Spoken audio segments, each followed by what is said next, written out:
잠시 안내 말씀드리겠습니다. 내 아이의 행복을 위한 부모 수업에 오신 여러분 환영합니다. 콘서트는 영상으로 시작할 예정이니 내빈 여러분들은 자리에 앉아서 정숙 부탁드리도록 하겠습니다. 영상 시작합니다.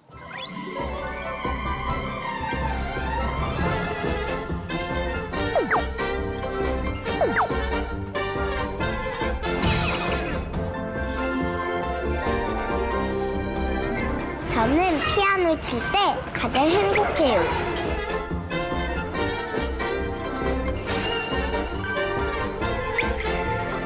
우와, 잘한다. 나는 큐볼 때가 제일 좋아. 너는 뭐 해? 난 책 볼 때가 제일 신나.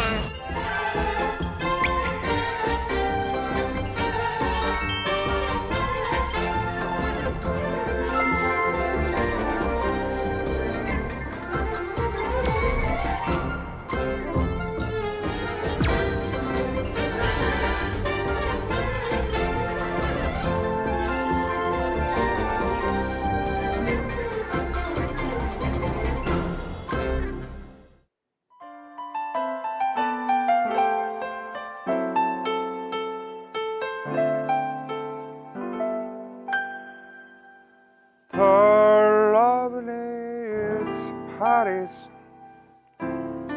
seems somehow sadly gay. That was wrong of another day. Hey, I'm telling along, forgotten Manhattan.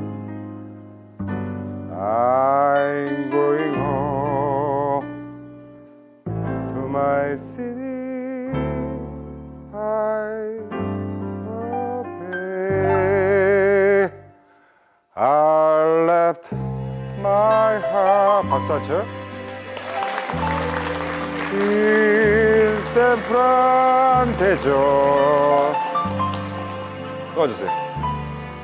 자, 오늘 여러분들과 함께할 그리고 오늘 금쪽 같은 시간을 내주는 여러분들과 1시간 반 진행을 맡은 개그맨 정성호입니다. 안녕하세요. 그래요.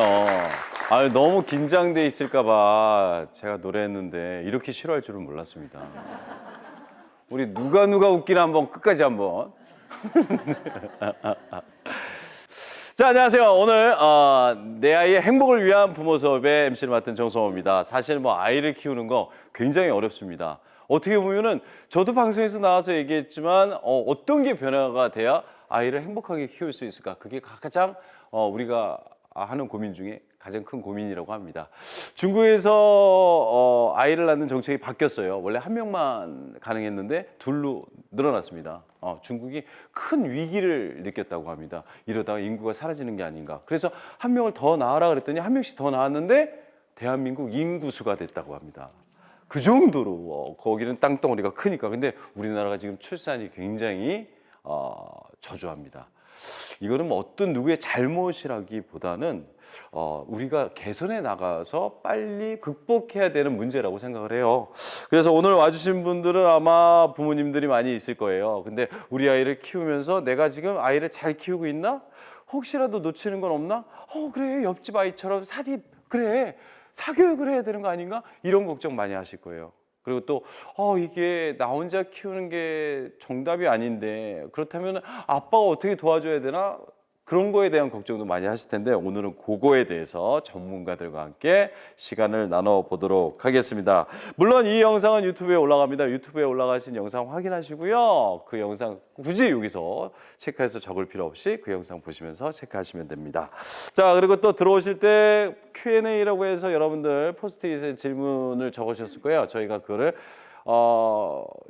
강의가 끝나고 맨 마지막 정도에 여러분들과 함께 고민을 나눠보는 시간을 갖도록 하겠습니다.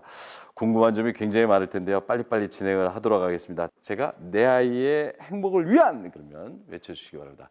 내 아이의 행복을 위한 시작합니다. 자, 오늘 저와 함께 이 자리를 빛내주실 두 분을 먼저 소개하도록 하겠습니다. 이분 얘기를 들으면 저도 이제 3번 이야기를 들었는데 귀에 쏙쏙 들어오고 그냥 눈이 반짝반짝 빛날 수밖에 없는 분 한 분을 모시도록 하겠습니다. 자, 가톨릭대 의정부 성모병원 소아청소년과 김영훈 교수님을 모시도록 하겠습니다.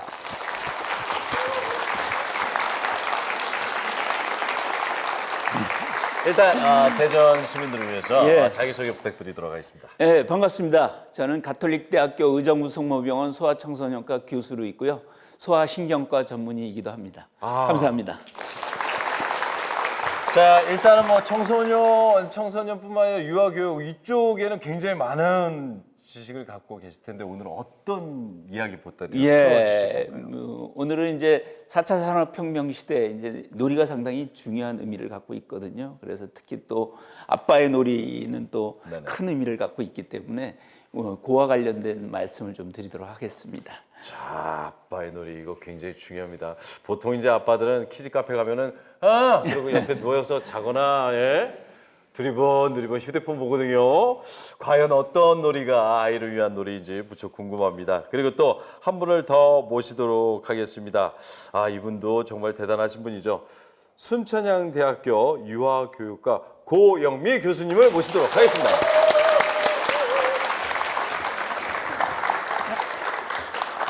반갑습니다. 우리 아이들의 행복한 삶을 위해서 현장에서 아주 고군분투하고 계실 거예요. 가정에서 우리 부모님들 뵙게 돼서 너무 반갑습니다. 저는 순천향대 고영미입니다. 네. 지금 보시면 아시겠지만 지금 뭔가를 기다리는 약간의 어미새로 치면은 여기에 이제 뭔가를 줘야 되거든요. 네. 오늘 어떤 내용을 가지고 오셨습니까? 네. 오늘 저는 여러분들과 함께 우리 아이들의 행복한 삶을 위해서 어떻게 유아교육과 보육이 좀 새로운 방향에서 나아가야 될지에 대한 것을 함께 이야기 나누는 시간을 갖고자 합니다. 저는 궁금한 게 아이 행복 연구 자문단의 네, 활동을 맞습니다. 하고 있잖아요. 네. 거기서는 어떤 일을 하는 거예요? 네. 아이 행복 자문단은요. 네네. 저희 유보 통합 추진단에서 우리 지금 현재 유치원과 어린이집으로 이원화되어서 운영되고 있는 그 영유아 교육과 보육 체제를 교육부와 교육청으로 일원화하여서 그 전체적인 틀 속에서 함께 통합해서 가고자 하는, 그걸 통해서 우리 아이들이 지금보다는 좀 더 안전하고 행복한 환경에서 질 높은 교육과 보육을 받을 수 있도록 하는 정책을 연구하고 있는 곳입니다. 이야, 정말 필요한 곳이네요. 네. 자, 일단 그러면 한 분 한 분 이야기를 들어볼 텐데요. 먼저 아이의 뇌 발달뿐만 아니라 과연 적기라는 게 어떤 때가 적기인지를 이야기해 주실 김영훈 교수님의 강연을 듣도록 하겠습니다.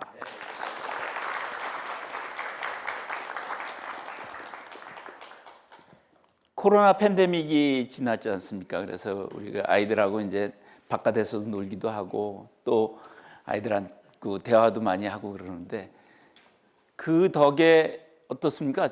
우리가 4차 산업혁명 시대라고 하는 것이 확 와닿지 않습니까? 챗 GPT라든지 뭐 이런 인공지능 문제도 있고요. 또 로봇도 우리 식당이나 뭐 약국에 많이 와 있습니다. 더구나 이제 뭐 생명과학 문제는 이제 큰 이슈로 떠오르고 있는데요. 그러다 보니까 사실 부모님들이 불안한 게 사실입니다. 우리 아이들한테 어떤 역량을 키워줄까에 대한 불안함이죠. 물론 이제 미래학자들은 우리 아이들한테 창의력이나 직관력이나 아니면 무슨 우리 정보 활용 능력이라든지 협업 능력 뭐 이런 것들이 필요하다고 그러는데 그것을 우리 아이들한테 어떻게 가르쳐 줘야 될까요? 사실 그것이 고민입니다. 사실 국가에서도 이제 그런 것들의 고민을 하고 있었습니다. 그래서 사실 여러분 누리과정이라고 알죠? 유치원과 어린이집에서 같이 하는 이제 통합적인 교육이죠. 그랬을 때 이제 2019년도에 이제 그 과정이 바뀌었는데 사실 그 이전에는 어떻게 교육을 했었냐면 언어, 자연과학, 예술, 사회성 뭐 이런 것들을 갖다가 이 두뇌 발달에 그런 것들이 어떻게 좋은지 거기에 대한 교육과 놀이를 중심으로 해서 교육을 했었습니다. 그러다가 2019년에 바뀌었는데 바뀐 포인트는 뭐냐면 두 가지였습니다. 이게 이제 교육을 한다라고 하는 것이 선생님하고 학생과의 어떤 수직적인 관계가 되기가 쉽잖아요. 그러니까 아이 중심 교육이 돼야 된다라고 하는 거고요. 그 교육을 하더라도 놀이를 하더라도 부분 하는 게 아니라 아이가 관심을 가졌을 때 거기서 그 놀이를 통해서 이끌어내자는 거죠. 거기서 언어적인 것도 이끌어내고 사회성도 이끌어내고 과학도 예술성도 이끌어내자는 식으로 바뀐 겁니다. 그것은 놀이가 중요하다라고 하는 것. 학습이 아니라 놀이를 통해서 아이들이 또 자발적인 놀이를 통해서 아이들은 더 발달할 수 있다라고 하는 것을 가르쳐 준 거죠. 근데 놀이라고 하는 것이 그냥 논다고 해서 되는 문제는 아닙니다. 왜냐하면 두뇌 발달이라는 것이 있기 때문에요. 사실 아이들한테 자극 주는 것 중에 중요한 것 중에 하나는 자연입니다. 제가 자연이 아이 교육에 중요하다고 말씀을 드렸더니 어떤 어머니께서 신생아를 들쳐업고 그랜드 캐년을 보여준다고 돌아다니셨더라고요. 그럼 어떻습니까? 신생아의 뇌는 옆에서 보는 바로 그런 뇌입니다. 엉성하죠. 이때는 초점도 안 맞습니다. 흑백 말고는 파란색 정도 보는 그런 뇌를 가지고 그랜드 캐년을 보면 제대로 볼 수 있을까요? 안 되겠죠.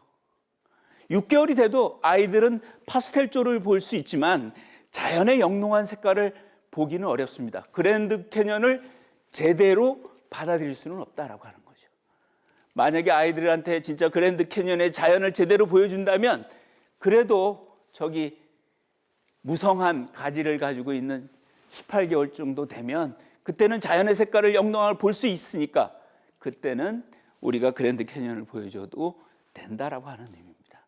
그 얘기는 뭐냐면 적기가 있다는 거죠. 아이들의 두뇌 발달에 맞는 적기가 있다라고 하는 겁니다.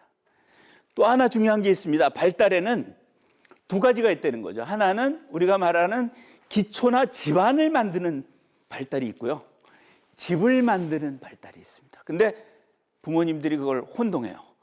집안을 만들고 집을 만드는 거를 통합해서 다 발달시키는 걸로 생각해요. 근데 사실 그렇지 않습니다.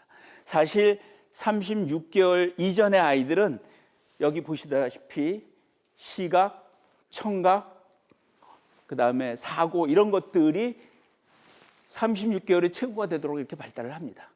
그러다가 그 발달이 어른이 되면 반 정도 유지가 되는 거죠. 이게 사실은 진화론적으로 프로그램이 돼 있는 거예요. 근데 자극을 받지 않으면 제로로 떨어지는 거고요. 자극을 적절히 저처럼 받는다면 반을 유지하는 거고요.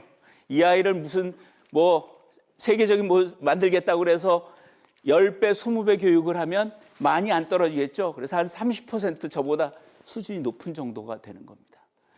그것을 고려한다면 집안의 교육은 이렇게 해야 되는 거예요. 한꺼번에 발달시켜야 되는 거죠. 왜? 거기는 정서, 시각, 청각 이런 것들이 있기 때문이에요. 예를 들어서 그 선천성 백내장 아이들이라고 있습니다. 그 아이들은 뇌는 정상인데 수정체가 하얘서 보지 못하는 아이들이죠. 이 아이들 12개월 이전에 수술을 하면 다 봅니다. 근데 24개월에 수술해주면 거의 못 봐요. 왜 그럴까요? 민감한 시기를 놓쳤기 때문에 그렇습니다. 36개월 이전에 모국어, 정서, 운동, 사회성 이런 것들을 시각, 청각 이런 것들을 발달시켜야 되는데 그 시기를 놓치게 되면 그것을 회복하는데 이 선천성 백내장 아이처럼 어려움을 겪게 된다라고 하는 겁니다. 그래서 기초를 만드는 교육은 한꺼번에 발달시켜라. 그렇죠? 또 하나를 발달시키느라고 다른 걸 놓치면 안 된다라고 하는 의미고요. 36개월 이전에 발달시켜라라는 거죠. 영어를 발달시키기 위해서 모국어를 놓치면 모국어에 기반된 사고력, 판단력, 논리력 이런 것들이 무너질 수가 있다라고 하는 겁니다. 또 하나 중요한 것은 뭐냐면 이 교육은 10배, 20배 해도 효과는 30% 조금 넘을 정도다. 적절한 자극이 필요하다는 거죠. 과잉 자극은 별로 효율적이지 않다는 거죠. 그렇지만 이 집을 만드는 교육은 또 다른 겁니다. 여기 보시면 파란 부분이 이제 발달이 이루어지는 거거든요. 어떻습니까? 5, 6세 때 전두엽이 발달하죠. 이때부터 아이들은 특정한 영역을 잘하는 경험을 중시하는 것이 발달하는 거예요. 외국어의 뇌도 발달을 하고요. 또 이 시기에 우리가 바이올린이나 이런 것들을 할 수 있는 것도 발달하고요. 독서도 할 수 있는 뇌가 그때 발달하는 겁니다. 그것은 유전적으로 프로그램되어 있는 게 아니라 노출되는 시간이 중요한 거죠. 그러면 노출되는 시간을 어렸을 때부터 하면 빨라질 거지 않냐라고 생각하지만 사실은 영어 교육이나 독서 교육을 5,000시간, 10,000시간 노출시키기가 쉽지 않습니다. 왜 그럴까요? 우리가 5,000시간 노출이 되면 영재를 만들고 10,000시간 노출되면 세계적인 사람을 만든다고 그러는데 아이들한테 특정한 교육을 5,000시간 노출되기가 쉬울까요? 쉽지 않다는 거죠. 그러면 뭐가 필요할까요? 이 집을 만든 데는 자기가 좋아하고 잘해야 됩니다. 그러면 자기가 자신 있으니까 그거를 오래 끌고 갈 수 있겠죠. 또 자기 스스로 할 수 있는 자기 주도성이 있어야 돼요. 그러니까 사실 집을 만드는 교육, 여러분이 독서를 하거나 영어를 가르치거나 이런 교육은 오히려 시기가 중요한 게 아니라 노출되는 시간이 중요한 거니까 아이들한테 자기 주도성을 키워주고 진짜 얘가 여기를 좋아하고 잘하느냐, 진짜 재능이 있느냐, 그렇다고 그러면 그 아이는 하루에 3시간 5년 동안 작업을 해도 5년 동안 노출이 돼도 이 아이는 5,000시간 노출이 돼서 그 분야의 영재적인 기질을 발휘할 수 있다라고 하는 겁니다. 그때 아빠의 역할도 상당히 중요한 의미를 갖고 있다라고 하는 거죠. 놀이라고 하는 것은 엄마의 놀이 방식과 아빠의 놀이 방식이 좀 다르기 때문에 그렇습니다. 예를 들어 아이가 아빠하고 한번 놀고 나잖아요. 그러면 어떤 일이 벌어지냐면 소파에서 훌떡 뛰어내립니다. 엄마하고 놀 때는 절대 소파 위에서 뛰어내리는 법이 없다가 아빠가 같이 놀면서 위험하지만 안전하게 넘어지는 것들, 극단적인 감각을 해보면 이 아이는 그때부터 자신감을 하고 하는 거죠. 그래서 아빠 육아도 필요한 이유가 바로 그렇습니다. 부모님은, 엄마는 아이의 뇌 발달을 위해서 언어 교육이라든지 소근육 운동 이런 뇌 발달을 중심으로 한다면 아빠는 어떨까요? 신체 놀이를 통해서 극단적인 감각도 배우고 감정적인 그런 순환도 배우고 감정 조절하는 거예요. 또 아이들은 수시로 또 바뀌잖아요. 그러니까 사실은 아이들이 예측치 못하는 문제 해결력이나 창의력도 배우는 거예요. 그래서 아빠 놀이가 상당히 중요하다라고 하는 의미입니다. 그런 의미에서는 이런 신체 놀이라고 하는 것이 상당히 중요하고요. 두 번째는 아빠의 칭찬이 상당히 중요하다는 겁니다. 엄마가 칭찬해주면 별로라고 생각하다가 아빠가 칭찬해주면 신이 나가지고 표정이 바뀌어지는 것을 보실 수가 있을까요? 그 이유는 뭐냐면 아빠가 칭찬할 때는 근거가 있다고 아이들이 의외로 생각한다는 거죠. 그때 결과가 아니라 과정, 예를 들어서 왜 이렇게 어때서 이런 일이 벌어졌어 하고 아이한테 묻는다든지 그런 피드백을 한다든지 과정에 대해서 묻는다면 아이들은 그거를 통해서 자기의 자신감이나 유능감이 발달할 것입니다. 또 하나 아이에게 발달시켜 줄 중에 하나는 엄마하고 아빠하고의 뇌가 좀 다른 면이 있습니다. 엄마는 양뇌를 연결하는 뇌량이 상당히 발달되어 있어요. 그래서 언어 소통이 잘 되고요. 공감 능력이 상당히 뛰어납니다. 반면에 아이들은 아빠를 좋아하는 경우가 많은데 아빠들은 부정협이 상당히 발달되어 있습니다. 그래서 사실 공간 파악 능력이나 이런 것들이 발달했기 때문에 수학이나 과학을 아빠하고 배울 경우에는 상당히 효과적으로 아이들이 좋아하는 경우가 상당히 많다라고 하는 거죠. 또 책을 읽는 것도 마찬가지입니다. 책을 읽어줄 때 아빠는 어떻습니까? 아빠가 주인공이 되게 하는 경우도 많고요. 줄거리 바꾸는 경우도 많고요. 즉흥적으로 아이를 주도적으로 하는 경우가 많습니다. 따라서 책을 읽을 때 또 엄마의 배경 지식과 아빠의 배경 지식이 다르잖아요. 그래서 사실은 아빠의 배경 지식 때문에 책을 읽어줄 때 훨씬 더 많은 것을 배울 수 있다는 점도 또 다르다는 거죠.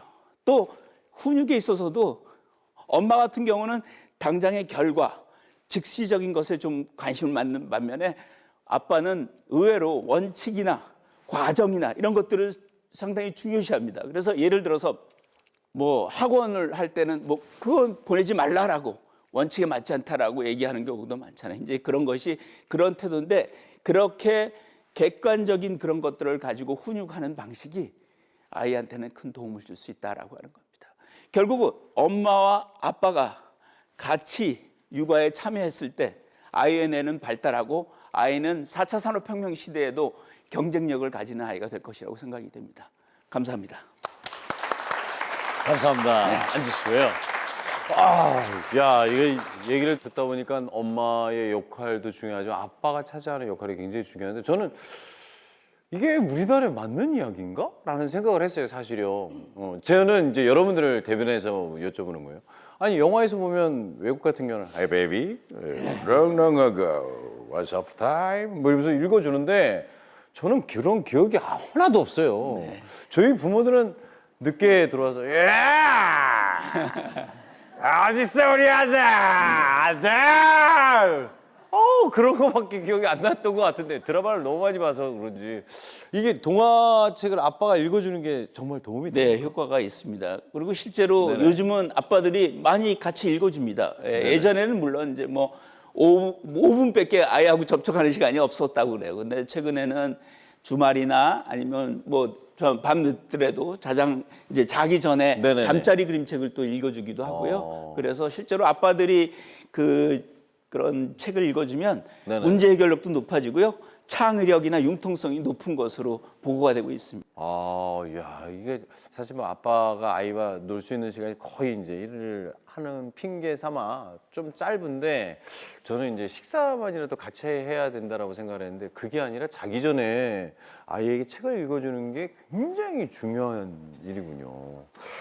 오늘 내용 고맙습니다. 일단은 뭐 저희가 또 궁금증이 있으면 또 여쭤보고요. 이번에는요, 아이들 성장에 대해서, 뇌 발달에 대해서 이야기를 들었다면, 요번엔 조금 다릅니다. 우리 아이들이 어떻게, 어떤 환경에서 자랄 수 있는지, 그거에 대해서 또 얘기해 주실, 고영미 교수님 자리에 모시도록 하겠습니다. 큰 박수 부탁드립니다.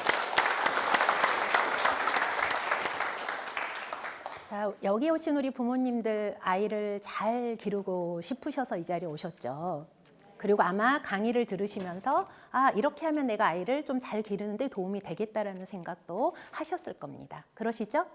네. 그런데 오늘은 저는 우리 부모님들이 노력을 해야 될 것이 아니라 국가가 도대체 무엇을 해줘야 될지 그리고 국가가 어떻게 그걸 해주려고 하는지에 대한 것들을 좀 같이 이야기를 나눠보고자 합니다. 좀 전에 우리 사회자님도 말씀을 하셨는데 우리나라가 굉장히 저출산이 굉장히 심각한 문제인 거는 다 알고 계실 겁니다. 그렇죠? 여러분들 쪽에서 보면 왼쪽 그래프죠. 왼쪽 그래프를 보시면 자, 지금 2023년 현재 상반기 현재 우리나라 출산율이 몇인가요? 보이시는가요? 네, 0.7명입니다. 그리고 2020년 기준이긴 하지만 반대쪽 그래프를 보시면 OECD의 주요 국가와 비교를 했을 때 우리나라 어디에 있나요? 예, 맨 마지막 꼴찌에 있습니다. 이렇게 우리나라가 굉장히 출산율이 저조한데요. 도대체 언제부터 대한민국이 아이를 낳지 않는 국가가 된 걸까요? 왜 그런 이유가 무엇일까요? 자, 또 자료를 하나 보도록 하겠습니다. 2020년에 조사한 자료입니다. 결혼을 하지 않는 이유를 조사를 했는데 물론 1순위는 아니지만 양육 부담에 대한 거, 출산에 대한 부담이 이유로 포함되어 있고요. 2023년 자료, 왼쪽에 있는 자료를 한번 보시면 20대에서 40대를 대상으로 조사를 했는데 5명 중 1명만 반드시 아이를 낳겠다라고 했고요. 4명은 아이를 낳는 거를 주저했습니다. 그리고 그 이유로 보시면 1순위가 무엇인가요? 보이시나요? 예, 양육 및 교육 부담이 1순위로 아이를 낳지 않는 가장 큰 이유로 이야기가 되고 있습니다. 자, 그렇다면 왜 이런 우리나라가 이렇게 아이를 기르고 아이를 교육하는 것에 대한 부담을 가질 수밖에 없는 걸까요? 물론 여러 가지 이유가 있을 겁니다. 하지만 특히 좀 영유아 교육의 측면에서 우리가 좀 살펴보자면 구조적인 문제라는 거를 좀 말씀을 드리고 싶습니다. 그러니까 우리 부모님 개개인의 문제가 아니라 우리가 국가에서 교육 정책의 구조적인 문제. 그러니까 아시다시피 유치원과 어린이집이 현재 우리나라에는 두 기관이 존재하고 있습니다. 아마 아이들을 보내시면서 유치원은 뭐고 어린이집은 뭐지? 이런 생각들을 하셨을 거예요. 근데 유치원은 교육부에서 관할하는 교육기관으로 학교의 성격을 갖고 있다라면 어린이집은 보건복지부에서 관할을 하면서 사회복지시설의 어떤 특성을 갖고 있습니다. 그러다 보니까 두 기관이 서로 다른 행재정 체제라든지 교사 자격이라든지 이런 어떤 비용 지원이라든지 이런 것들이 별도로 이루어지면서 우리는 굉장히 이 구조가 좀 복잡해요. 그러다 보니까 우리 부모님들이 어때요? 내가 아이를 이제는 기관에 보내려고 할 때 도대체 몇 세에 보내야 될지 혹시 그런 고민 안 하셨나요, 우리 사회자님? 아니 저는 5번이나 했는데요. 그러니까요. 하셨을 겁니다. 그리고 그럼 도대체 어딜 보내야 되지? 유치원을 보내야 되나? 어린이집을 보내야 되나? 맞아요. 지금도 고민하고 계시지 않나요? 사실은 어린이집을 보내는 게 빨리 교육을 받는 거라서 좋은 건지 아니면 그냥 천천히 유치원만 보내도 되는 건지 아니면 둘 다 보내야 엄마 아빠가 편한 건지 네. 그 생각을 많이 하거든요. 네, 지금 여기 계신 우리 부모님들도 그런 생각들을 굉장히 많이 하셨을 거예요. 그리고 그래도 좀 더 우리 아이에게 좋은 기관을 선택하고 싶은데 정보를 통합적으로 선택할 수 있는 것도 찾기가 쉽지 않아요. 그렇지 않으셨나요? 그러다 보니까 어때요? 굉장히 고민되고 갈등이 되고 혼란을 겪는 게 우리의 현실이라는 겁니다.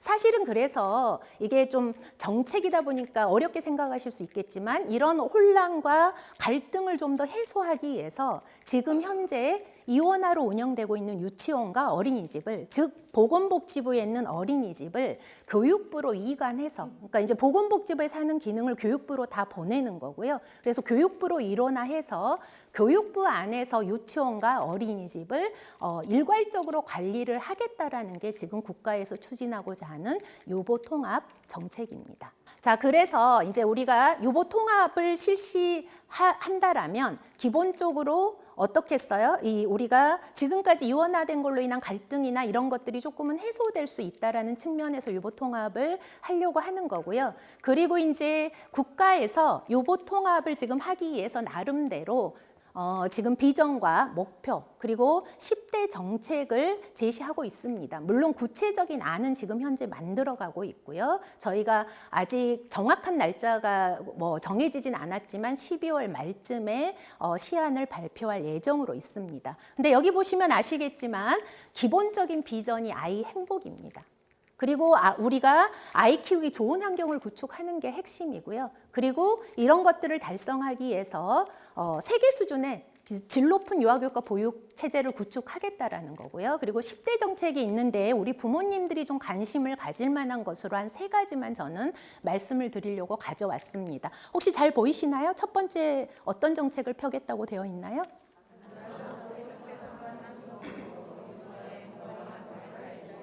네, 그러니까 환경을 쾌적하고 안전하게 조성해서 발달을 지원하겠다라는 거고요. 자, 두 번째 한번 볼까요? 네, 그리고 세 번째 한번 볼까요? 네, 우리 부모님들이 고민하고 있는 그런 문제들일 거라고 생각이 듭니다. 자, 이런 것들의 정책이 펴져서 조금은 더 우리가 편리하게 기관을 이용할 수 있고 선택을 할 수 있다라면 유보 통합이 이루어지는 게 좋지 않을까요? 어떻게 생각하시나요? 조금 관심이 가시나요? 네, 조금 관심이 가질 거라고 생각이 듭니다. 그리고 이제 이런 어떤 유보 통합을 한다라고 했을 때 그러면 우리가 궁극적으로 결국은 유보 통합이 이런 정책이 펴진다라고 한다면 결국은 우리가 교육의 3주체가 교육과 보육의 3주체가 유아와 부모와 교사라고 볼 수가 있는데 그러면 유아와 교사와 부모에게는 어떤 긍정적인 효과가 있을까를 생각해 봐야 되는 거겠죠. 그래서 가장 우선은 사실은 영유아 교육과 보육의 중심에는 누가 있죠? 누가 있어야 되나요? 네, 아이가 있어야죠. 그렇기 때문에 우리 영유아에게는 그러면 통합이 됐을 때 어떤 장점이 있느냐라고 했을 때 지금 아까도 말씀을 드렸지만 우리가 기본적으로 서로 다른 관리 체계에서 운영을 하다 보니까 아이들이 어떤 기관을 다니느냐에 따라서 동일한 교육을 받을 수 있는 구조 자체가 안 되는 부분이 있다라는 겁니다. 이런 것들을 이제는 그 격차를 해소하고 동일한 어떤 그 기준에 의해서 운영이 되기 때문에 아이들의 출발선 평등을 보장할 수가 있는 거고요. 그리고 이제 우리가 교육부로 온다라는 거는 결국은 이제 학교 체제를 구축해 가겠다라는 건데, 물론 여기서 말하는 학교는 초중등의 인지 중심의 학교를 이야기하는 건 아닙니다. 하지만 0세부터 이제 성인 교육에 이르기까지 교육부 안에서 하나의 학제 안에서 다루어지기 때문에 경험의 연속성이 굉장히 보장된다라고 볼 수가 있겠고요. 교사 입장에서는 당연히 전문가로서의 삶이 보장되는 거고, 부모의 입장에서는 가장 고민을 하는 일과 어떤 가정의 양립을 좀 더 해갈 수 있는 구조를 만들어 가겠다라는 거고요. 그러기 위해선 핵심이 놀이를 중심으로 한 학교 체제를 구축하는 게 기본 방향이다, 이렇게 보시면 될 것 같습니다. 그래서 놀이에 대해서는 사실 또 뒤에서도 말씀을 많이 하실 거기 때문에 저는 여기에서 간단하게 말씀을 드리자면, 아이들이 여기서 이제 놀이를 하고 있는데요. 그냥 보면 어때요? 아이들이 그냥 놀고 있는 것 같습니다. 하지만 아이들은 기본적으로 아까 우리 앞에서도 말씀하셨잖아요. 통합적으로 발달이 이루어져야 되는데, 놀이라는 것은 아이들이 그 안에서 사고하고 체험을 하고 그리고 뭔가 탐색을 하고 이런 과정들 속에서 교사가 가르치는 것이 아니라 유아들이 스스로 배움을 만들어갈 수 있는 굉장히 본질적인 교육의 형태다라고 보실 수 있겠고요. 우리가 이제 이러한 놀이, 본질적인 놀이를 중심으로 한 통합이 되어 가도록 노력을 해야 되겠죠. 그러려면 어떠겠어요? 여기 계신 우리 부모님들 또한 관심을 가지시고 어떻게 국가가 우리 아이들의 행복한 삶을 위해서 어떤 정책을 펴려고 하는지, 그리고 그 정책에 대해서 나도 의견이 있다라면 적극적으로 개진하려는 노력들이 좋은 육아를 하는 어떤 출발점이 되지 않을까라는 말씀을 드리면서 제 이야기는 마치도록 하겠습니다. 경청해 주셔서 감사합니다. 네, 감사합니다. 자리하시고요. 자, 유보 통합에 대한 문제가 계속 나오고 있었는데 이제 희망이 보입니다. 사실 저도 이제 아이를 키우면서 그 생각을 많이 했거든요. 언제 아이를 이런 교육기관에 보내야 되나. 근데 어린이집도 그렇고 유치원도 그렇고 뭐 사립도 있고 뭐 굉장히 많잖아요. 영어도 있고 먼 데도 있고 버스 타고 가야 되는 데도 있고 가까운 데도 있고. 근데 부모들이 가장 걱정하는 고민이 뭡니까? 이거 어디로 보내야 되는지, 그게 더 나은 건지.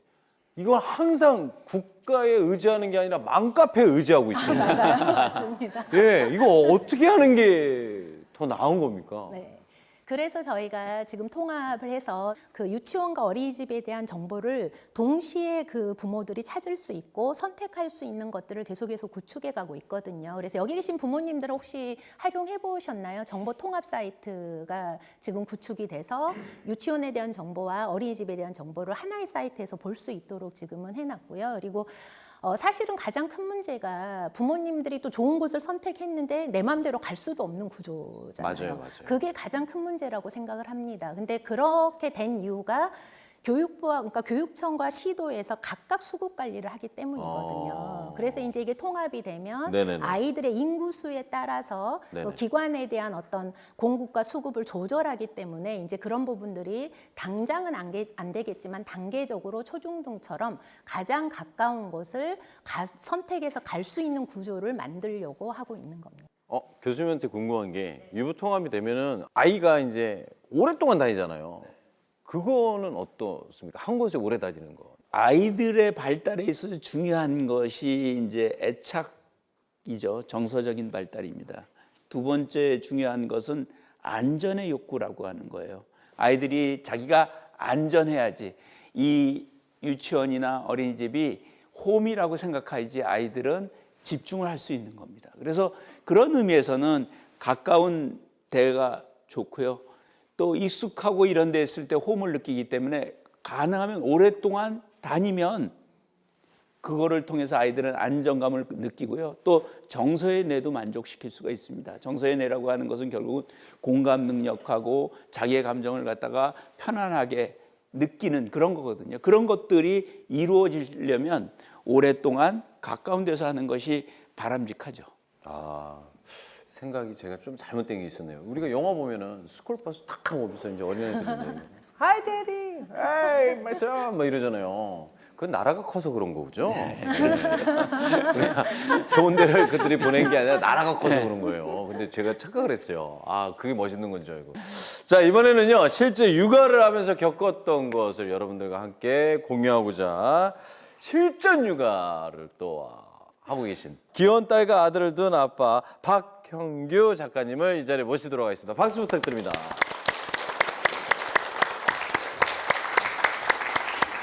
자, 자리를 네네네. 자, 이쪽으로 나오시고요. 먼저 오신 분들한테 인사를 부탁드리겠습니다. 네, 안녕하세요. 반갑습니다. 네, 두 아이를 키우고 있는 아빠 박형규입니다. 네, 반갑습니다. 일단 자리에 앉으시죠. 편안하게. 네. 자, 오늘 이분이 왜 왔는지 무척 궁금합니다.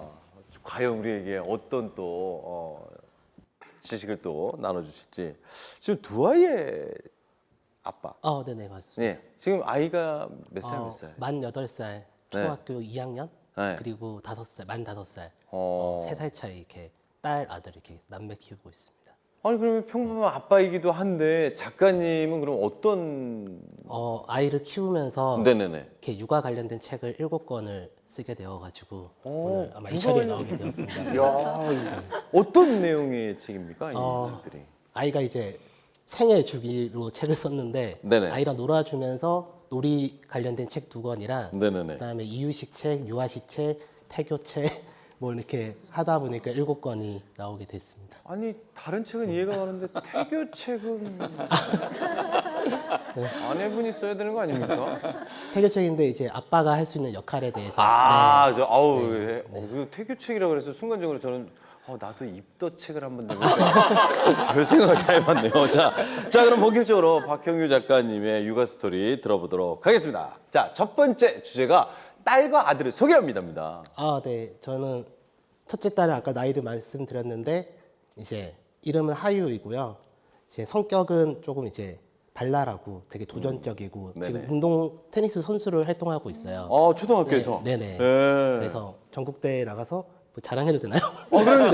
네, 상도 받고 하는데 네네네. 되게 이제 활달하고 뭔가를 새로운 걸 할 때 되게 도전적인 아이고요. 오. 둘째는 반대로 남자아이인데 되게 섬세하고 이렇게 좋게 말하면 신중한 스타일이거든요. 그래서 완전히 둘이 조금 다르네요. 네, 그래서 이게 성별에 따라서 생각하면 완전 성격은 반대인데 네네. 또 남매의 그 성향은 또 완전 다르더라고요. 아니 이렇게 아이를 이제 한 명 키우는 부모님들도 있지만 둘 정도 키우시는 분들도 계실 거고 셋 있으십니까 혹시? 셋? 너 없고 넷? 다섯? 자 이렇게 아이를 키우다 보면 그런 걱정을 많이 합니다 교수님. 네. 사실은 이게 아이들마다의 성향이 달라지는데 교육은 똑같이 시켰는데 이게 뭐 걱정해야 되는 겁니까 어떻습니까? 뭐 걱정할 일이 아니죠. 물론 이제 아까 남녀 차이가 조금 있기는 합니다. 왜냐하면 남자아이는 이제 테스토스테론이 많고 여자아이는 이제 에스트로겐이 많기 때문에 여자아이들은 좀 공감력이나 언어력이 좀 뛰어나고요. 남자아이들은 이제 공간지각력이나 이런 것들이 뛰어나서 조금 다른 면은 있습니다. 하지만 개개인의 또 차이가 있는데 남자에서의 차이, 남자들 사이의 차이, 여자들 사이의 차이가 남녀 차이보다 더 큰 것으로 돼 있어요, 통계적으로. 그렇기 때문에 사실은 남녀 성별을 구별하기보다는 네네. 그 아이의 기질이 어떤가를 파악하는 것이 상당히 중요하죠. 그래서 기질이 알려져 있는 것들은 이제 외향성, 내향성 있지 않습니까? 사실 외향성이라는 것이 있습니다. 그래서 아이들의 이제 딸 아이들 자녀분처럼 그 외향성이 있는 아이들, 밖에 있을 때 에너지가 나는 아이들이 있는가 하면 내향적인 아이들이 있습니다. 또 성실성도 기질 중에 하나입니다. 그래서 성실한 아이가 있는가 하면 성실하지 못하고 잘 분망하는 아이들도 있고요. 또 위험 관리를 하는 신경성이라는 것도 있어요. 그래서 어떤 아이들은 위험하는 일을 안 하려고 열심히 노력하는가 하면은 모험적인 아이가 있거든요. 맞아요. 그것도 사실 기질에 이제 관련돼 있는 것입니다. 또 하나 이제 중요한 건 이제 요즘은 이제 창의력과 관련된 개방성이라는 것도 있어요. 그래서 모든 거에 대해 관심이 있는 거죠. 운동도 관심이 있고 미술도 관심. 우리가 팔방미인이라고 하기도 하고, 그렇잖아요. 이제 그런 아이들 같은 경우에는 또 그런 것들을 여러 가지 기획을 잘하는 아이가 있는가 하면 또 한 분야에 파고드는 아이들도 있습니다. 그런 식으로 아이들에는 이제 그런 기질에 따라서 차이가 있기 때문에 그 기질에 맞춰서 교육을 하시면 되겠죠. 그래서 그러면 적극적인 아이들은 또 네네. 거기에 맞추고요. 또 부족한 이제 장점을 키워주고 예를 들어서 이렇게 내성적인 아이라고 그러면 이렇게 단계적으로 친구 사귀는 것도 집에서 먼저 사귀게 하고 차차 늘려지는 식으로 단계적으로 해서 단점을 이렇게 극복해 주는 방법이 있습니다. 두 아이를 키우면서 지금 얘기를 들으셨지만 아무래도 또 성향도 다르고 어려운 점이 좀 있었을 것 같은데 어떤 점이 어려웠나요? 제가 그 아이를 육아를 하면서 가장 어려웠던 점은 이제 첫째를 임신하고 저희 와이프가 아팠어요. 그래서 병원에 출산하자마자 병원에 입원을 해서 네네. 거의 한 달 반 이상 입원을 했었는데 아. 그때 이제 제가 혼자서 신생아를 케어할 수밖에 없는 상황이었거든요. 아우. 그때 정보를 찾으려고 하는데 아빠들은 그 맘카페에 가입이 안 돼요. 그래서 정보를 얻을 수가 없더라고요. 지금은 좀 많은 다른 뭐 유튜브나 이렇게 정보를 찾을 수가 있는데 당시만 해도 크게 정보를 아이고야. 찾을 데가 없어가지고 네네네. 이렇게 물어 이렇게 누나들한테 전화도 하고 물어서 이제 배꼽에 이거 소독도 하고 기저귀도 예. 입히고 분유도 먹이고 트림도 시키고 재우는 게 처음이니까 너무 힘들더라고요. 맞아요. 근데 또 지나고 나서 보니까 이게 아빠라서 이렇게 힘든 게 아니고 그냥 누구나 힘든 거였고 이제 보통 육아를 할 때 아빠 역할, 엄마 역할 이렇게 많이들 나누잖아요. 근데 그거를 부모 역할이라고 생각하고 같이 육아를 하다 보니까 육아가 이제 저나 저희 와이프가 조금은 수월해지지 않았나 그런 생각이 듭니다. 그 누나가 얘기가 나와서 네. 누나분이 몇 분? 누나 2명 있습니다. 아이고. 그게 더 심각하네요. 네. 아니, 아무래도 다행인 게 그래도 누나가 있어서 물어봐서 실전 육아를 할 수가 있었는데 사실 남자들은 육아에 대하고 진짜 무지에다가 제일 무서운 게 뭐냐면 내가 혹시라도 이 아이를 다치게 할까봐 네. 그잖아요. 네. 그게 제일 무서운 거거든요. 엄마들은 되게 희한하게 이게 모성애 때문인지 아니면 원래 그런지 몰라도 아이를 케어하는 게 달라요. 아이를 안 다치게 하는 그런 게 있는데 남자들은 또 그런 게 없거든요. 그래서 만화 영화 그 라이온 킹에서도 보면은 엄마랑 상관없이 아빠는 애를 들어버리거든요. 신발을. 아주 이상한 육아죠. 그래서 이런 게 굉장히 힘들었을 텐데 그 이후에 그러면 계속 그러면 아이를 케어를 직접 하신 겁니까? 아니면? 근데 이제 와이프가 돌아왔는데 네네. 제가 더 익숙해져 있으니까 네, 제가 더 잘하게 되더라고요. 어. 그래서 제가 하다 보니까 이렇게 점점 육아를 제가 더 많이 하게 된 것 같습니다. 그래서 책을 또. 네, 육아 관련된 책을 내게 됐고요. 이야, 그러면 저희끼리 아까 앞에서 얘기를 좀 들으셨을 텐데 키우면서 그 어린이집하고 유치원 어떻게 네네. 선택을 하셨어요? 저희 첫째 아이를 가정 보육을 했어요. 그러니까 제가 재택에서 집에서 근무를 할 수 있어가지고 네네네. 같이 보내는 시간이 많아가지고 근무를 가정 보육을 했었고 근무라고 얘기하신 것 같은데 지금. 아이가 했었고 육아를 했었고 돈을 받은 둘째 아이 같은 경우는 시간 여건이 안 돼가지고 네네네. 이제 기간을 선택을 했는데 그게 너무 어렵더라고요. 힘들어. 너무 많아가지고 어린이집 유치원도 많고 또 학원도 많고 이렇게 보낼 수 있는 학원도 많고 해서 그 선택이 굉장히 어려웠는데 또 저는 집이랑 제일 가까운 곳에 보내는 집이랑 걸로. 제일 네네. 가까운데 그 이유는 방법이 없어서 네, 첫째 아이가 학교 끝나고 또 운동하러 데려다 줘야 되고 라이딩 해야 되고 하다 보니까 그러네요. 시간상 네, 제일 가까운데 네. 진짜 슈퍼맨이셨네요. 아닙니다. 진짜로 거기다가 책까지 쓸 정도면 이게 진짜 어렵습니다. 어린이집을 가까운 데 보내는 게 사실 정답이긴 한데 거기도 티오가 나야 되잖아요. 사실 빈자리가 나야 들어가는 거고 아니면은 사립을 보내야 되는데 이게 교수님 아까도 얘기를 하셨지만 지금 여기 계신 분들이 선택을 한다면 이 기준점이라는 걸 좀 하나 알려주셨으면 좋겠어요. 이런 기준점을 갖고 선택을 하는 게 좋다. 우선은 이제 아이들을 보살필 인원이라는 건 상당히 중요합니다. 그러니까 내 아이를 보살필 사람이 그 보육 교사가 몇 명을 할 거냐. 그 인원은 상당히 중요합니다. 결정을 할 때. 왜냐하면 관심이나 스킨십이나 애정을 네네. 여러 명이면 사실은 해주기가 어렵거든요. 그래서 그런 의미가 중요하고요. 그다음에 환경이 어린이집이나 유치원의 환경이 깨끗한지가 상당히 중요해요. 구조적으로 깨끗한지가. 그것이 해결이 된다면 위생관리를 잘하고 그런 관심만 있다면 가깝고 오래 것들이 좋죠. 뭐 두뇌 발달을 위해서 어떤 자극이 좋다 뭐 있는데 이 시기는 배우는 게 사실은 감각과 정서 이런 것들로 사실은 배워나가는 거거든요. 그러니까 정서적으로 안정된 장소가 상당히 중요하고요. 그런 의미에서는 가깝고 그다음에 오랜 익숙한 선생님이 더 좋은 거죠. 야, 이거 난 몰랐어요.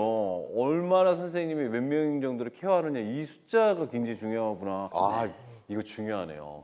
지금 이제 실전 육아를 해봤으니까 아무래도 아이들을 놀아주는 데는 완전히 뭐 통달하셨을 것 같은데 두 번째 주제가 바로 나의 육아법 이대로 괜찮은가입니다. 어떻게 아이들과 놀아줬는지 궁금합니다. 되게 다양하게 놀아주려고 많이 했었고요. 네네.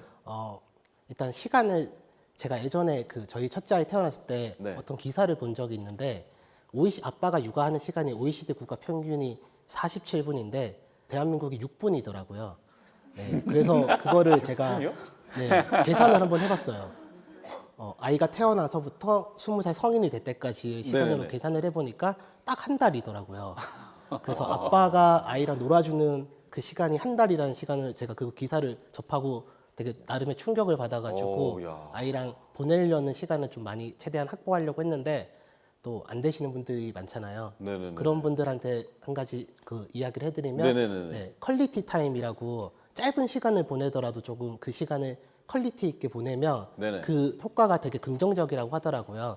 그래서 저희 집에 작은 규칙이 하나 있는데 그 스마트폰을 저희가 엄청나게 보잖아요, 사실. 맞아요. 네, 그래서 저희는 이제 아이랑 잠자는 공간에서는 스마트폰을 쓰지 않는 걸로 해가지고 아, 어른들도? 네, 그래서 오. 무조건 스마트폰은 거실에서만 거실에 충전 단자를 놔두고 거실에 놔두고 아이를 이렇게 방에 들어가서 재우거나 할 때 시간이 스마트폰이 없으니까 책도 읽어줄 수 있고 그다음 아이랑 누워서 좀 뒹굴거릴 수도 있고 그리고 그런 시간이 확보가 되더라고요. 아니 그러면은 네. 안방이나 안방에서 잘 때. 아, 네. 안방에는 그러면은 지금 전기가 안 들어오고 횃불로 스마트폰만 빼고. 스마트폰만. 네, 네. 그래서 그것만 빠지더라도 아이랑 이렇게 집중할 수 있는 시간을 확보할 수 있으니까 그러네. 네, 해보시면 좋을 것 같고. 네네. 그리고 두 번째로 이제 놀이는 조금 있다가 제가 이렇게 보여드릴 건데 적기 교육처럼까지는 아니더라도 아이에게 좀 주도성을 주려고 많이 노력을 했어요. 그러니까 네네. 제가 어디서 주워 들은 건데 놀이에서 아이가 자발성이랑 주도성이랑 즐거움이랑 이 세 가지 중 한 가지라도 빠지게 되면 가짜 놀이라고 하더라고요. 아이가 노는 게 아니고 그때는 학습을 하는 거래요. 그래서 이 세 가지가 충족이 되어야지 진짜 놀이를 한다고 하더라고요. 그 뇌과학적으로 맞는 이야기인가요? 예, 맞는 얘기입니다. 놀이에 있어서 중요한 게 이제 도파민하고 세로토닌이 상당히 중요한데요.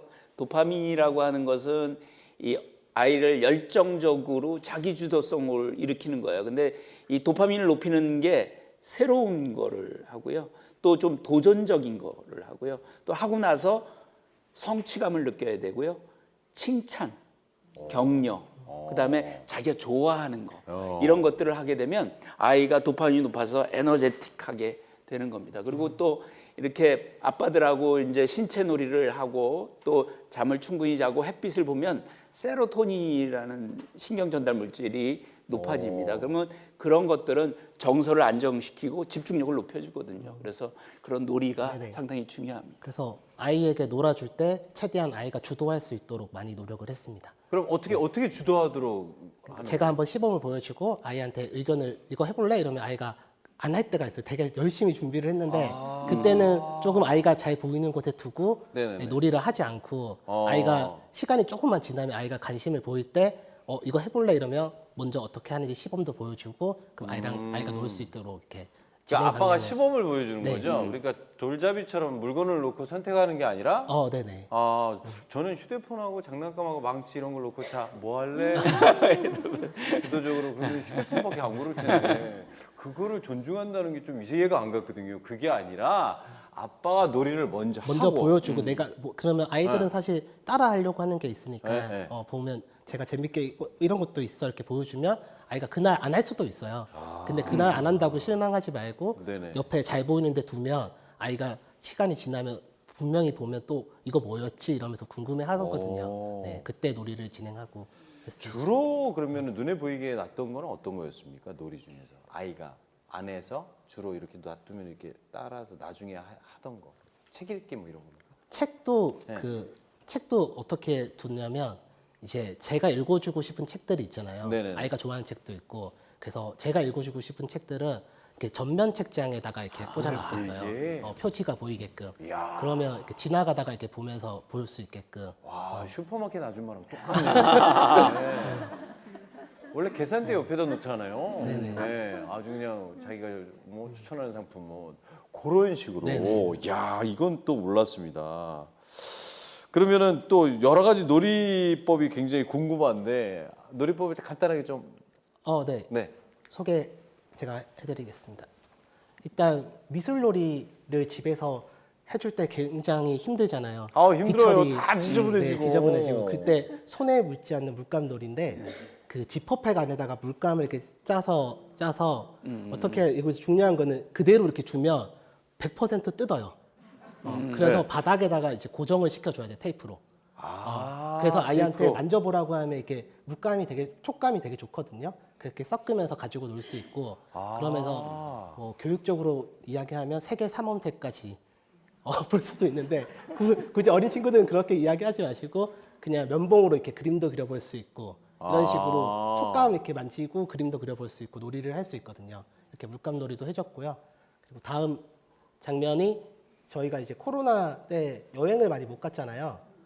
그래서 이게 고무장갑 한쪽이 뜯어지면 한쪽이 남아있던 장갑에 이제 못 쓸 때 바늘로 이렇게 구멍을 뚫어가지고 물을 이렇게 남아서 젖소 젖짜기 놀이 이렇게 또 해서 촉감 놀이도 많이 했었고요.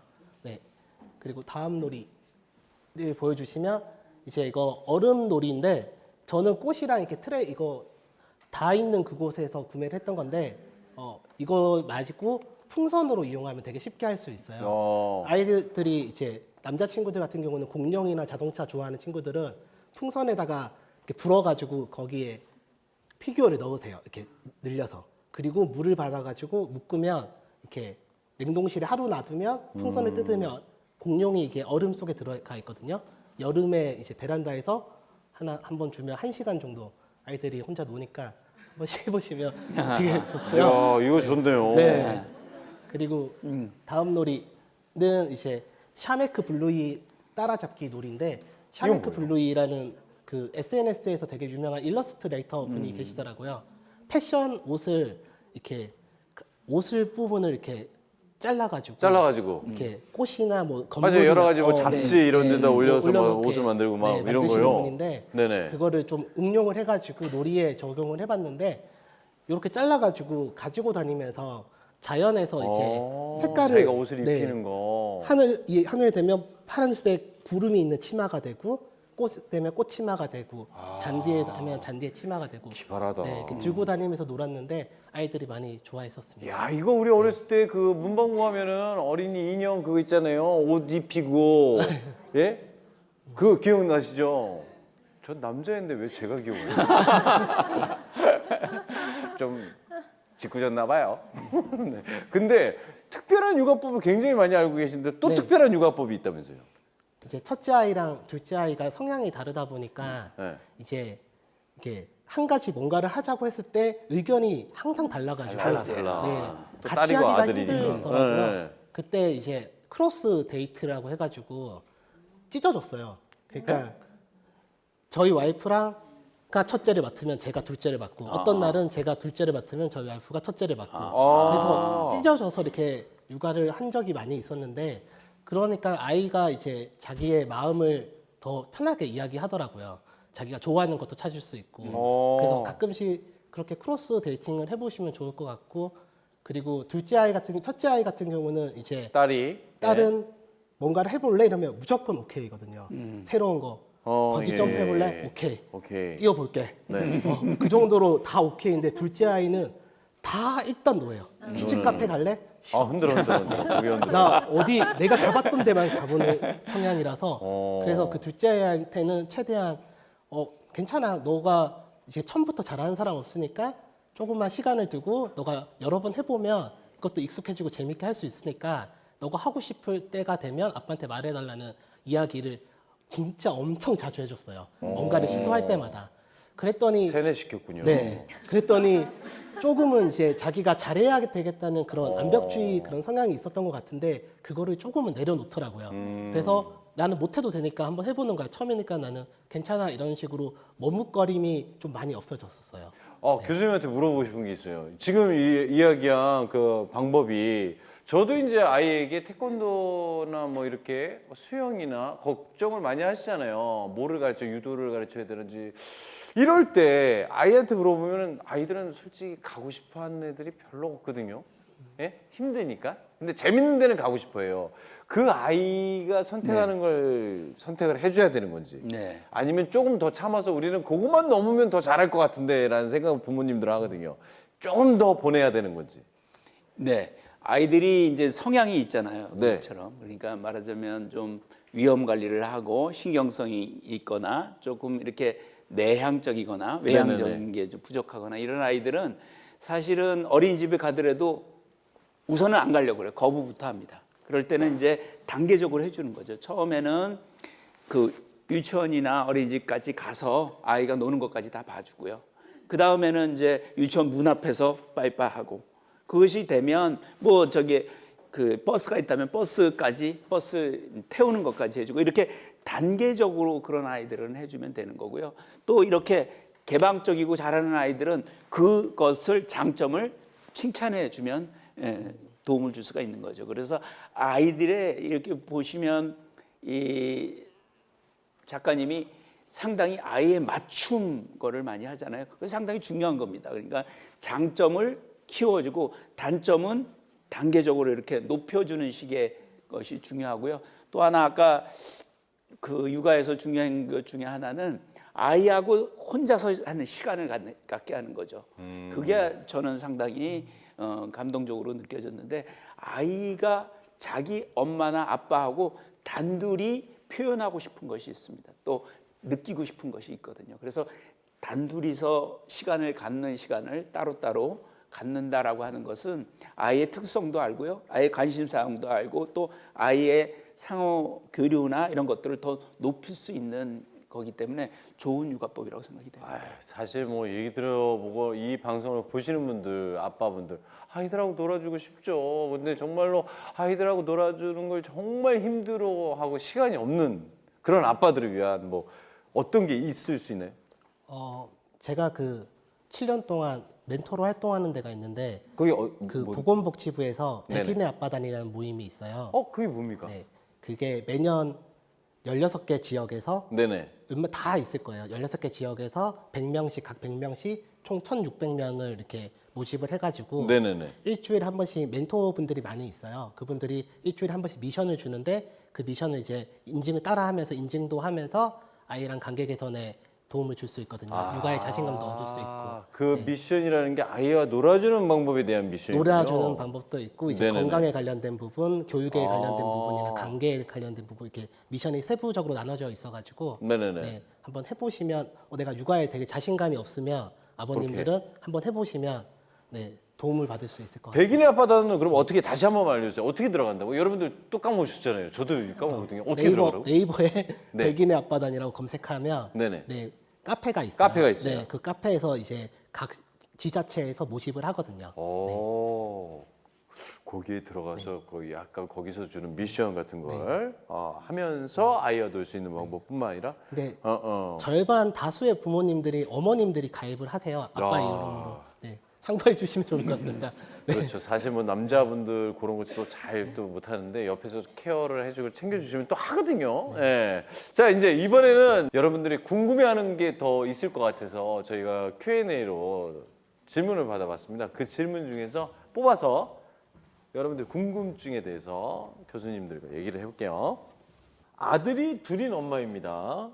둘이 터울이 11살이 나요. 와, 그럼 늦둥이네요. 어떻게 보면요. 예. 제가 보기에는 아이 아빠가 차별을 하는 것 같은데 어떻게 잘 키워야 할지 고민입니다. 애가 보기에도 엄마가 차별을 느낀다 그러면 애도 차별을 느낄 수가 있거든요. 이거 어떻게 해야 됩니까? 네. 그 사실은 11살 아이들에도 사춘기잖아요. 네. 그때는 사실은 변연계라고 그래서 감정적인 그런 것들이 더 중요한 시기거든요. 그러니까 사실은 아빠하고 같이 있을 시간, 또 아빠의 관심을 받는 거 이런 것들을 상당히 필요로 하는 시기라고 볼 수가 있습니다. 근데 이제 아이가 어리니까 어린애들한테 주 관심이 있고 있다라고 하는 거죠. 이제 그래서 이제 갈등이 일어나는 거거든요. 근데 사실은 아이하고 같이 있는 아빠하고 같이 있는 시간을 조금만 두면 네네. 많이 그런 것이 해소가 됩니다. 왜냐하면 사실은 저 같은 경우는 기억에 아빠하고 등산했던 기억이 나요. 사춘기 때. 아무 얘기 안 합니다. 남자들 둘이 올라가면 무슨 얘기를 해요? 처음부터 올라갔다 내려올 때까지 아무 얘기도 안 해요. 근데 제 지금도 기억이 나잖아요. 등산했을 때의 기억. 그리고 그게 제 인생에 도움을 많이 주더라고요. 에너지로서. 그러니까 그런 거죠. 그러니까 특히 이제 남자 아이들 같은 네네네. 경우에는 네. 이렇게 같이 뭘 일을 하는 거, 같이 어떤 걸 하는 거 이렇게 땀 흘리고 해서 어떤 성취감을 그런 느낄 수 있는 거. 시간을 걔하고의 시간을 조금 주는 게 필요하고요. 큰 아이에게. 네. 예. 그리고 큰 아이가 이제 자기 동생에 대해서 보호자적인 어떤 느낌을 갖게 하면 아이는 또 걔를 케어하고 하는 차별이 이제 입익이 아니라. 됩니다. 예, 그게 그래서 역할이죠, 역할. 그래서 아이를 돌보고 하는 일을 갖다가 좀 시키는 거죠, 같이. 아니면 부모와 같이 하든지. 그러면 아이를 자기 동생을 내가 나이 차이가 많으니까 돌보는 그런 감각을 가지게 되면 그때부터는 아이를 존중하고 더 좋아하게 됩니다. 그런 식으로 자연스럽게 풀 수가 있죠. 야, 이것도 괜찮네요. 그 아이가 뭔가 성취감을 느낄 수 있게 한다면 그 아이가 아빠가 나를 아직도 생각하는구나라고 생각하게 될 것 같기도 하고, 물론 아이 입장에서 더 차별한다고 생각할 수도 있어요. 예. 왜 나는 힘든 것만 시키고 둘째는 저렇게 편안하게 있나. 근데 그렇게 생각하는 아이는 없을 거라고 생각을 합니다. 그걸 저희가 생각을 한번 해보도록 하겠습니다. 아이들의 차별 문제 사실 문제가 많잖아요. 네. 근데 실제로 그렇게 느껴서 저희도 자라왔고, 아이들은요 그런 거를 좀 좁힐 수 있는 방법 뭐 어떤 게 없을까요? 일단은 서로의 성향을 이해하는 게 굉장히 중요한 것 같습니다. 우리가 다 경험을 했지만 부모 자식 간에도 성향들이 아까 아이들의 기질도 중요하다고 했는데 맞아요. 부모가 가지고 있는 기질 또한 굉장히 중요하고요. 그게 네네네. 유난히 나하고 좀 맞는 아이가 있고요. 느끼실 거예요. 5명을 키우시니까 아마 네네네. 좀 나하고 다른 아이도 있을 겁니다. 근데 이게 각자가 어떤 기질이고 어떤 성향이고 뭘 좋아하는지를 명확하게 아는 게 저는 굉장히 중요한 것 같고요. 그리고 이제 비슷한 얘기인데 저는 그런 얘기를 참 많이 해요. 그러니까 항상 가족이 같이 있는 것도 좋지만 그리고 특히 엄마를 끼워서 있다 보면 아빠하고 아이들이 밀접한 관계를 맺는 게 어려운 경우들이 많더라고요. 그래서 이게 엄마를 제외하고 아이하고 따로 아빠가 관계를 따로 1대1로 맺는 것 또한 저는 굉장히 중요하다는 생각이 듭니다. 이게 아이들이 같이 있다 보면 아까 말씀하신 것처럼 당연히 어린아이한테 좀 더 시선이 갈 수밖에 없고 또 이제 부모랑도 소통을 하잖아요. 보통 네네네. 집에서 그렇지 않나요? 엄마 없으면 아빠 찾잖아요, 보통. 그렇잖아요. 그래서 아빠를 찾을 때 우리 학교 교수님이 한번 그러시더라고요. 아이들이 찾을 땐 딱 한 개래요. 아빠, 엄마 어디 갔어? 그러니까 어떻게 보면 같이 가족들이 있지만 정작 아빠하고 아이들의 개별적인 관계들이 엄마를 통해서만 형성되는 경우들이 많다 맞아요. 보면 맞아요. 아이가 그거를 더 느낄 수가 있기 때문에 엄마를 배제하고 아빠와 관계를 맺는 이런 것들에 대한 노력들도 굉장히 중요한 것 같습니다. 네. 네, 어떻게 좀 도움이 되셨나 모르겠습니다. 다음 질문 한번 보도록 하겠습니다. 자, 여기 지금 내용들이 다 아무래도 고민이다 보니까 빡빡하게 쓰셨어요. 5살 딸 키우는 엄마입니다. 까다로운 아이를 키우며 까다로운 아이예요. 네, 아이가. 까다로운 아이. 감정 조절을 어떻게 도와줘야 할까요? 네. 3살 남동생에게도 질투를 많이 합니다. 아이가 심술을 많이 좀 부리나 봐요. 예. 둘째한테. 네, 그렇죠. 네. 까다로운 아이들이 있죠. 아이들은 이제 어릴 때의 기질은 되게 순한 아이, 까다로운 아이, 느린 아이로 이제 따입니다. 근데 다 셋 다 장점이 있죠. 예, 순한 아이들은 뭐든지 다 받아들이는 편이지만 자극을 받기는 어려워요. 그러니까 정기적으로 부모님이 자극을 해줘야 되는 아이고요. 까다로운 아이들은 빨리 반응해주면 이 아이가 또 감각적으로 뛰어난 아이가 될 수가 있습니다. 그래서 그 아이는 빨리 반응해주는 게 중요하고요. 느린 아이는 부모가 다 대신 다 해주기가 좋아요. 그러니까 사실은 그러면 의존적인 아이가 되거든요. 그러니까 시간을 많이 좀 확보해서 스스로 할 수 있는 시간을 조금 두주면 그 아이들도 하게 되고 그런 아이들이 또 나중에 레이트 브로머라고 그래서 아주 대단한 아이들이 되는 거거든요. 예, 그렇기 때문에 아이들의 그런 기질에 맞춰서 그 육아를 해주시면 그렇게 무리가 없이 아이하고 잘 지낼 수가 있겠습니다. 그러니까 까다로운 아이 때문인데 일단 반응을 빨리빨리 해주고. 그렇죠. 예, 까다로운 아이 같은 네. 경우에는 반응을 빨리빨리 해주고 아이의 말을 들어주고 다만 이제 감정 조절을 하는 게 상당히 어렵거든요. 근데 아이들은 감정을 막으려고 많이 해요, 부모들이. 근데 막으시면 안 되고요. 풀어줘야 됩니다.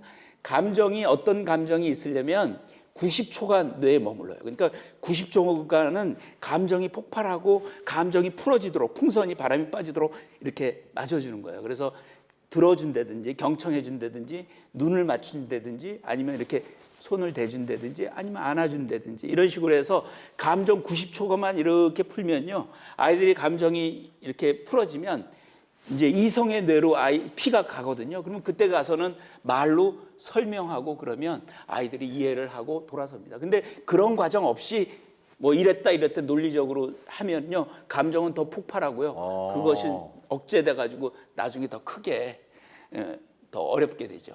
아, 이게 서로 이제 맞대응을 하는 게 아니라 저희는 이제 일단 그렇게 풀어주고 풀어주고 거지. 기다려야 네. 되는데 너 망태기 할아버지가 잡아가 이놈의 야! 뭐 이렇게 하는데 그걸 하지 말고 혹시 아이를 키우면서 이렇게 이런 경우 저는 네네. 저는 기다려줬어요. 기다렸어요? 네, 다 울 때까지 조금 기다려줬다가 이제 심호흡 좀 같이 해보자고. 그 제가 앞에서 해봐, 5번 해보자. 이거를 많이 했었어요. 아니 애가 다 울 때까지 아니 기다렸다? 안정까지 울진 않는데 네, 이제 그만 울고 이야기를 해야지 아빠가 알아줄 수 있으니까 이렇게 좀 설득을 하다가 울 때 얘기를 해요? 네, 기다릴게, 좀몇 아빠 번 기다릴게. 이야기하다가 예, 근데 예. 너가 마음이 진정되면 아빠한테 진정되면 이야기해줘. 뭐. 했다가 이제 진정이 됐다고 하면 심호흡 좀 해보자 하면서 이렇게 좀 시간을 뒀던 것 같아요. 네. 아, 아빠가 기다려줄게. 저는 왜 이렇게 재밌는 상상만 하죠? 그러니까 아빠가 기다릴게. 그러면 이건 안 통하는구나. 그래서 애가 돌아서지 않을까 그런 걱정을 했는데 기다리는 거. 아빠는 기다려주는 존재가 돼야 된다는 게 이거 진짜 좋은 것 같아요. 아빠는 좀 기다려주는 존재. 기다려주는 존재. 그게 좀 중요한 것 같습니다. 하나만 더 볼까요? 네. 다 이게 지금 궁금하신데 이거 할게요. 자 여기는 되게 많이 아이들이 혼을 내는 경우가 많나 봐요. 좀 혼나는 내용이. 혼내는 내용이에요, 이것도. 혼을 내면 그 말투 그대로 따라서 동생을 혼내는데.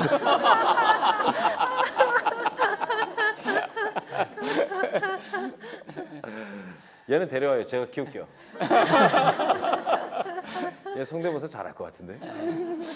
이걸 뭐라고 해야 하는 건가요? 이제 8살 아이인데. 이거 어떡합니까, 교수님? 예? 이제 형제들끼리 싸울 때 부모님들이 큰 실수를 하는 게 있어요. 보면은 혼내는 게 급한 거예요. 그러니까 우는 애들은 그냥 놔두고 네네. 막 욱박 지르고 야 혼나면 애 때리면 안 돼 막 이런 식으로 하거든요.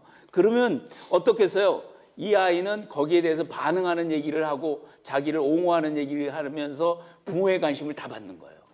근데 어때요? 당황했는데 말하자면 왜 떨어지는 거죠? 무관심해지는 게 돼버리는 거예요. 그러시면 안 돼요. 일단은 때리거나 뭐 이렇게 뭐 어떤 일이 벌어져서 아이가 울거나 그러면 아까 받아주려고 감정을 받아주고 들어주고 위로해주고 존중해주는 것부터 시작을 해요. 그렇게 하고 나면 그 다음에 이제 아이한테 그 다음에 그러면 걔도 이제 큰 애도 감정이 가라앉거든요. 그러면 말로 해도 해결이 됩니다. 근데 그 자리에서 감정적으로 확 야단을 치면요. 서로 이제 감정이 자꾸 폭발해지는 거죠. 부모하고. 그래서 일단은 아파하고 힘들어하고 그런 아이한테 먼저 관심을 가져서 위로를 해주고 가라앉히고 그 다음에 혼내더라도 그 다음에 혼내주면 아이들은 보니까 내가 이렇게 아이를 때리거나 어떻든 싸웠는데 동생에 대해만 관심이 있잖아요. 그러니까 앞으로는 그러면 별로 자기한테 도움이 안 되잖아. 그러면 그 다음부터는 아이를 안 건드립니다. 그래서 그렇게 해주면 좋죠. 어떻게 흉내내는 건 어떻게 해요? 그냥 놔둬요? 네, 그러니까 그 흉내 내는 거는 바로 그 개에 대해서 반응해서 그런 거거든요. 예, 그러니까 얘부터 하면 흉내 낼 게 없잖아요. 아. 야단을 안 쳤는데 흉내 낼 게 뭐가 있어요? 그렇죠, 그렇죠. 소리를 질렀으니까 소리. 야단을 안 소리 치니까 자체를 흉내낼 게 안 하는 없지. 거예요. 맞아요. 하고 나서 이거 흉내낼 게 없네. 그러면서 그러는데. 완전히 가라앉는다면서 설명을 해주면 그뭐 맞네요. 흉내도 안 내고 그럴 거. 한 가지만 좀 네네네네. 덧붙이자면 사실은 그게 이제 부모님은 의도하지 않으셨지만 모델링의 효과인 거거든요. 그러니까 부모님이 하는 걸 아이가 그대로 따라하는 거예요. 근데 네네네. 그게 이제 부모님은 내가 아이에게 이렇게 혼을 내는 게 적절하다고 생각하고 하셨는데 아이가 내 아이에게 하는 게 적절하지 않다고 느끼셨다면 저는 그건 부모님이 아이에게 혼을 잘못 냈다고 생각을 합니다. 그래서 혼을 내는 방법이 변해야 되는 거죠. 변해야 되는. 그러니까 아이에 대해서 뭔가를 하더라도 이렇게 방금 얘기하셨지만 뭐 혼을 내는 게 뭐 큰 소리를 내거나 이런 식의 혼을 내는 게 아니라 그 상황에 대해서 정확하게 아이가 인식하게 하고 그걸로 인해서 어떤 문제 상황이 발생하는 건지를 아이가 이해하도록 하면서 대화로 그거를 하게 되면 네네. 아이들도 자연스럽게 부모를 따라서 우리 엄마 아빠가 우리 형한테 그런 식으로 하니까 우리 아이한테 그렇게 하는 걸 보고 자기도 동생한테 그런 식으로 하는 거거든요. 그래서 우리가 내 아이가 이런 행동을 했으면 좋겠다 했을 때 부모님은 그렇게 하고 계시는지를 참 어렵죠. 어렵습니다. 근데 꼭 돌아보셔야 된다는 말씀을 드리고 싶습니다. 네. 자, 오늘 이 현장에서 얘기를 듣다가 이거는 답답한데 이거 꼭 물어보고 싶다 하는 질문 있으신 분? 예. 저 마이크를 저쪽에 드리도록 하겠습니다. 만으로 5살 남자아이인데요.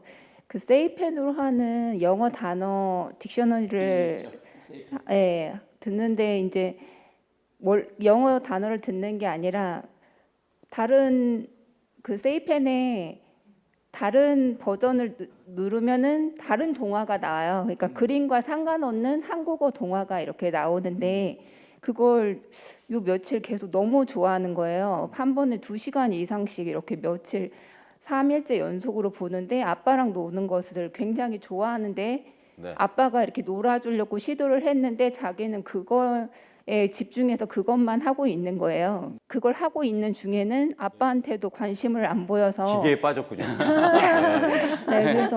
네, 그래서 뭐 그림을 안 보고 이야기만 듣는 것도 상상력에 좋다는 이야기 듣기는 했는데 그러니까 아이가 너무 좋아하니까 그냥 그게 내버려 둬야 되는지 아니면 다른 걸로 다른 거에 관심을 자제시켜야 갖게 되는지. 유도를 해야 되는지 네. 그 관련 없는 그냥 내용만 나오고 관련 없는 그림을 찍고 있는 거거든요. 어떻게 하는 게 아이가 좋을지. 몇 살이라고요? 5살이요. 5살. 네네네. 5살이면 사실은 이것저것 이제 전두엽이 많이 발달하고요. 이것저것 관심 있는 분야가 있습니다. 그리고 그 분야에 폭 빠져요. 폭 빠졌다가 많이 이제 다 익히고 나면 그 다음 단계에 또 다른 거에 관심을 갖거든요. 네네. 말하자면 아빠들 불러 세이펜 이렇게 하고 하는 것들은 다 어떻게 보면 그거에 폭 빠져 있는 겁니다. 다 읽힐 때. 근데 그 과정을 겪게 하는 게 좋아요. 빠지면 물론 이제 시간은 정해줘야 되겠죠. 뭐 하루에 2시간 이내로 해서 뭐 관리를 해줘야 되겠지만 어떻든 간에 그것이 완전히 이해가 되면 그리고 거기에서 재미를 이제 느끼면 다른 데에 빠지면 그때 배웠던 능력이나 가지고 다른 거에서도 또 열심히 하게 됩니다. 그래서 어떤 거에 폭 빠지게 하는 것은 그 세이펜 같은 건 나쁜 것도 아니잖아요. 그리고 동화책을 들려주는 거니까 또 그 들려준다라고 하는 의미는 꼭 책을 보지 않다 하더라도 의문인식 능력이나 아니면 사고하거나 이런 것들을 통해서 더 이해를 많이 시키는 거거든요. 부모님들은 이렇게 글자를 읽는 거를 중요시하는데 그건 중요하지 않아요. 오히려 네. 사고하는 게 중요한데 부모가 읽어주는 게 스스로 읽는 것보다 효과가 4배 있습니다. 4배. 그러니까 읽어주는 게 더 효과. 왜냐하면 듣는 그 듣는 내용에 집중하게 되거든요. 네, 그래서 자기가 스스로 읽으면 읽는데 초점을 맞추기 때문에 생각하는 건 오히려 시간이 더 줍니다. 네, 그런 의미에서는 아이가 그거에 빠지면 아빠도 하고 적극적으로 다만 여러 가지 내용을 여러 가지로 해서 주면 거기에 폭 빠진 다음에 벗어나면 아이가 또 딴 거에 관심을 가질 겁니다. 그래서 그거에 대해서 너무 우려할 필요는 없습니다. 상관없는 그림과 연계된 상관없습니다. 내용을 보고 있더라도 상관이 없을까요? 아이들이 꼭 그림하고 글자하고 자꾸 연결시키려고 그래요. 한글 공부 그렇게 빨리 시킬 필요가 없거든요. 그러니까 듣는 것들을 통해서 그 내용을 익히고 그러면 거기에서 감동도 하고 또 거기서 자기가 하는 맥락도 파악하고 하면서 그 소득이 더 큰 거예요. 글자를 배우는 것보다는. 그래서 그의 소득을 더 생각을 해서 아이가 푹 빠져서 할 때까지 자기가 이제 벗어날 때까지 좀 기다려줄 필요가 있습니다. 아이가 자기만의 언어를 만들어내서 제가 이제 못 알아듣거나 다른 언어로 교정을 해주면은 짜증을 많이 내요. 네. 그래서 그러니까 자기만 아는 자기만의 언어를 이렇게 얘기할 때 그게 이렇게 그건 이렇게 표현하는 거야 이렇게 가르쳐주면 짜증을 내서 요즘에는 그냥 말을 하면 다 그래 이렇게 맞장구만 쳐주는데 그거 그래도 될지. 잘하는 겁니다. 네. 요 시기는 말로 만들어요. 일종의 창의력의 씨앗이 생기는 겁니다. 그러니까 네. 언어를 가지고 자기가 잘 사용할 수 있는 언어를 가지고 만드는 거거든요, 자기 말을. 그래서 요 시기는 일상에서 하지 않는 희한한 말들을 만듭니다. 네. 그 과정에서 아이들은 문제 해결을 하고 언어도 배우고 창의력도 생기는 거예요. 그게 결국은 창의력이 넘어가는 거거든요. 그래서 그럴 때는 오히려 그래 하고 북돋아 줄 필요가 있어요. 오히려. 예. 그거는 이거야라고 할 필요가 없이 그러냐? 나는 이건 줄 알았다라고 뭐 얘기를 하는 뭐 그런 정도만 해주지 그것을 막거나 이거 아니야라는 식으로 하시면 안 돼요. 그래서 언어 교육과 할 때도 얘가 예를 들어서 빠 그러잖아요. 네. 사실은 예를 들어서 바람 그래야 되는데 바담 그러잖아요. 그러면 바담 아니고 바람 이렇게 교육을 하지 말고 바람이라고 이렇게 하는 거죠. 아, 네. 감사합니다. 그러면 아이가 자기가 한 것에 부정적으로 지적을 하면 그다음부터 위축해서 더 안 하거든요. 부정적으로 지적을 하면 그다음부터 안 할 겁니다. 그러니까 그러지 말고 정확한 말을 들려주기만 하면 돼요. 그러면 아이가 요거구나 그러면서 차차 그 말로 넘어갑니다. 네, 맞아요. 감사합니다. 어떻게 도움이 되셨습니까? 네. 네. 아유, 다행이네요. 사실 그 펜을 듣는 게 어딥니까? 빠른 애도 있어요. 그렇지. 입으로 빠른 애도 있는데. 그리고 저희 넷째가 그랬거든요. 넷째가 진짜로 발음이 되게 이상해가지고 계속 얘 커서 이렇게 발음하면 큰일 날 텐데 그랬는데 지금 전혀 관계없어요. 친구들과 어울리면서 다 고쳐지더라고요. 그 개념만 알고만 네, 있으면 그렇죠. 되더라고요. 그러니까 걱정 안 하셔도 될 것 같습니다. 자, 오늘 함께 하셨는데 교수님 오늘 어떠셨는지 소감이 무척 궁금합니다. 오늘 우리 부모님들 이렇게 뵙게 돼서 너무 반가웠고요. 또 우리 아이들의 행복한 삶에 대해서 함께 이야기 나누고 고민할 수 있어서 좋았습니다. 앞으로도 이런 기회에서 또 뵐 수 있기를 기대하겠습니다. 감사합니다. 네, 고영민 교수님 감사하고요. 그다음에 김영훈 교수님. 네. 저는 이제 뭐 손주를 키우고 있는데 그 손주하고 있는 시간이 너무 행복하고 기쁘더라고요. 그러면 된 겁니다. 아이한테 뭐를 주입시키려고 아니면 소군이 뭐를 발달시키려고 노력하지 말고요. 난 여기서 즐겁고 행복하고 재미나면 아이는 그거를 기억하고 그거를 좋아해요. 그래서 할아버지가 갈 때 되게 좋아요. 그걸 또 하고 싶어가지고. 그래서 교육적인 두뇌 발달적 이거 관심보다는 아이하고 얼만큼 행복하고 재미난 시간을 보낼 거를 연구를 하세요. 그러면 아이는 잘 클 겁니다. 감사합니다. 네, 그리고 또 오늘 박형규 작가님 자리하셨는데 어땠습니까? 제가 김영훈 교수님 책을 읽은 적이 있는데 네네네. 그 책에서 그 행복 호르몬 세라토닌이랑 네네. 그 의욕 호르몬이라는 도파민이 제일 많이 활성화되는 시기가 아이가 스스로 결정을 하고 이렇게 즐겁게 놀이를 할 때라고 하더라고요. 네네네. 그러면 아이가 행복해지는 조건이 결국은 아이가 자기가 스스로 결정을 하고 놀이를 할 수 있도록 그런 환경을 만들어 주는 게 부모의 역할이지 않을까라고 생각을 합니다. 그래서 많이들 육아를 할 때 그렇게 하시면 좋지 않을까 생각을 합니다. 네. 감사합니다. 자, 오늘 세 분 이 자리에 빛내주셔서 감사합니다. 자리하시고요. 감사합니다.